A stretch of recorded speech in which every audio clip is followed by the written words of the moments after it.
இந்த மனசை ஒருநிலைப்படுத்துறதுக்கு ஒரே வழி சிவாலயம் தான். சிவாலயத்துக்கு போனால் மனசை ஒருநிலைப்படுத்தா பண்ணல, அப்பயே சொன்னேன். அப்போ வேற எங்கேயா மனசை ஒருநிலைப்படுத்தும்? இப்போ மனசை அலைப்பாயுதுனால தான், அதனால தான் அலைப்பாயுதே கண்ணான்னா. என் மனம் எங்கே அலைப்பாயணும்? ஆண்டவன்ட்ட அலைப்பாயணும்.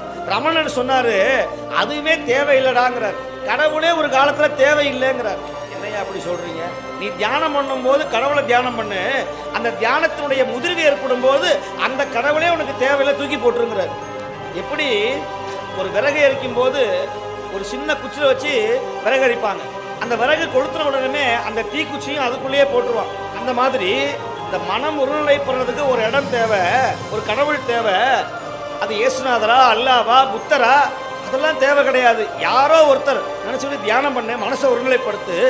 அந்த மனம் செம்மையான பிறகு, மனம் ஒருநிலையான பிறகு அதுவுமே தேவையில்லை என்று சொல்லுகிறார் நம்முடைய ரமண மகரிஷி.